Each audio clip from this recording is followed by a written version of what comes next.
Hello guys, welcome back to my YouTube channel the blogger 93. ఏంది మంది చాలా మంది ఫోన్ లేపడి ఏం చేస్తారు అనుకుంటే ఏం లేదు గైస్. మా ఫ్రెండ్ అయితే బయటికి పోతాడు. మరి రేపు వెళ్ళి వచ్చేటట్టు ఉండదు కదా, అట్లా అని చెప్పి ఇంటి కాడ చిన్న దావత్ అయితే పెట్టుకుండు. ఆ దావత్ కి మమ్మల్ని కూడా ఇన్వైట్ చేసినాం. మేము కూడా పోయినాం, మంచిగా ఎంజాయ్ చేసినాం దావత్ లో. సరే అంతేందుకు నువ్వు కారణంతో ఎడిపోతున్నావు చెప్పు ఫస్ట్. ఏం లేదు గైస్, దావత్ అయిపోయింది. మనోనికి సెండ్ ఆఫ్ ఇస్తానికి చెంచాబాద్ ఎయిర్పోర్ట్ అయితే స్టార్ట్ అయిపోయినాం. నైట్ వెళ్ళినాం, రెడీ చేసి చెంచాబాద్ ఎయిర్పోర్ట్ అయితే ఇచ్చేసినాం. ఇక మనోనికి సెండ్ ఆఫ్. ఇలా జోక్ ఏంటంటే మనోడు రౌండ్ కి మనమే ఫస్ట్ వచ్చినాం. అసలు ఎయిర్పోర్ట్ లో మొత్తం ఏం జరుగుతుందంటే చుట్టుపక్కల మొత్తం చూసినా మొత్తం ఎమోషనల్. అసలు మా వాడైతే చాలా ఎమోషనల్ కంట్రోల్ చేసిండు. అసలు ఏడిస్తాడు అనుకున్నాం మేమైతే. అసలు వాడు ఎయిర్పోర్ట్ కూడా బయటికి రాని కూడా మెయింటైన్ చేసిండు. ఒకసారి మనతో వీడియో తీద్దామని పోయినా, వాడైతే మా సబ్స్క్రైబర్స్ కూడా బాయ్ అని చెప్పినప్పుడే నేనైతే నా తరపున సబ్స్క్రైబర్స్ తరపున హ్యాపీ జర్నీ అని అయితే చెప్తున్నా.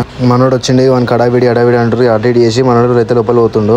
లోపల పోతుంటే చిన్న మిస్ అయిన ఫీలింగ్ అయితే వస్తుంది. ఎందుకంటే మనతో ఎంజాయ్ చేసిన మూమెంట్లు అన్ని గుర్తు ఒకసారి. ఎందుకంటే మళ్ళీ ఇప్పుడు రాడు కదా, ఈరోజు రేపు రావడానికి పక్కన ఊర్లు కాదు. సరే మర్చిపోయినా, మనోడు ఎడిపోతుందో చెప్పలే కదా. మనోడు అయితే యూకే పోతుంది. సరే మరి ఉంటా. ఇప్పటిదాకా మన ఛానల్ అయితే ఎవరైతే సబ్స్క్రైబ్ చేసుకోండి, ఇలానే సపోర్ట్ చేయండి. మంచి వీడియోస్తో మేము ముందుంటాం. బాయ్ మామా.